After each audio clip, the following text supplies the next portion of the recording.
the things you're showing me are deception, okay?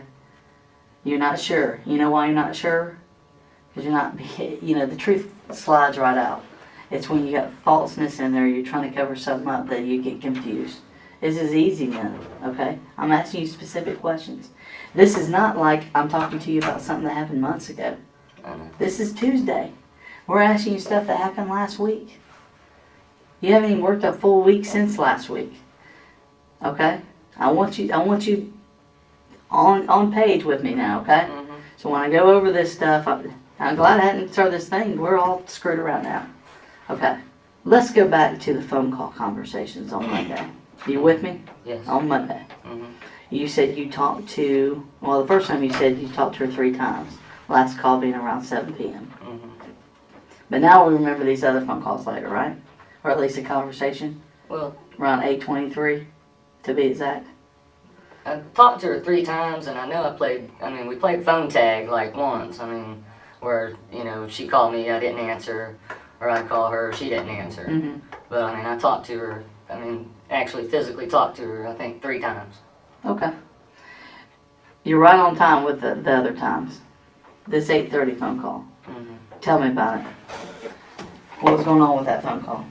That was the last phone call when she said, "Did you find anything? Mm-hmm. Were you able to find anything for me?" Right. I said, "No, it's going to be later on. He didn't have nothing right now." And that's when she said, I'm going to go drink a beer and go hang out. And, if you find anything, call me back. And that's when we talked about, I guess, the new guy she's kind of seeing, Tommy.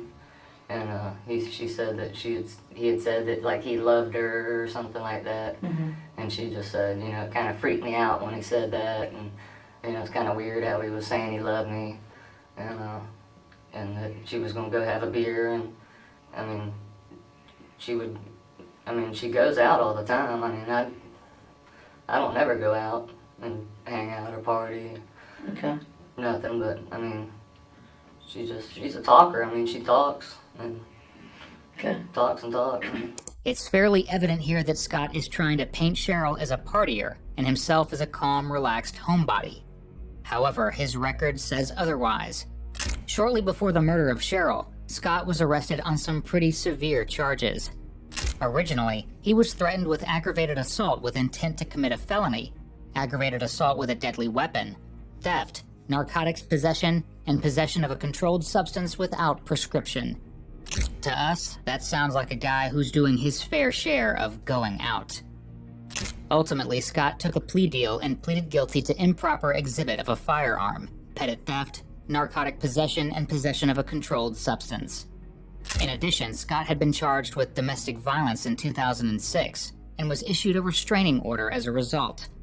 So, as meek and, vanilla as Scott seems, it's important to remember that beneath that is a man who isn't shy about breaking the law. Okay, so after you have this 8-minute conversation with her at 8:22 in the evening, okay, it ended at 8:22. It actually started about 8:14, according to the phone records. Mm-hmm.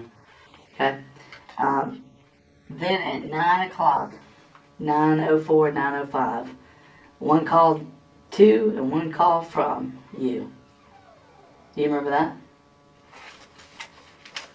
Did I call her and then she called me back? Your phone. I'm not saying you called her, but your phone called her. Mm-hmm. Why would you call her? You just, I don't want to confuse you, but you just said you didn't talk to her again. Talked to her a bunch that night. It's, okay. I'm not saying. But you're telling me this 8-minute conversation, right? Okay. Pretty much you told her it was done there, but then y'all are both calling each other, less than an hour later. Okay. I think, when I talked to her that last time, she was like, you sure you can't get nothing? Mm-hmm. And that's when I waited and called her and said, no. I really don't even remember if I got a hold of her that time. I think I called her. She didn't answer. And then she called me back. Scott. Am I not being specific? Am I not trying to, I'm not trying to trick you here. People don't ever, get a little confused or, Scott, you've been confused the whole time you've been here. You've been confused the whole time you've been in here. I'm not trying to come down on you. It's just me and you in here talking. I know. Okay? But listen to me. I'm asking you questions.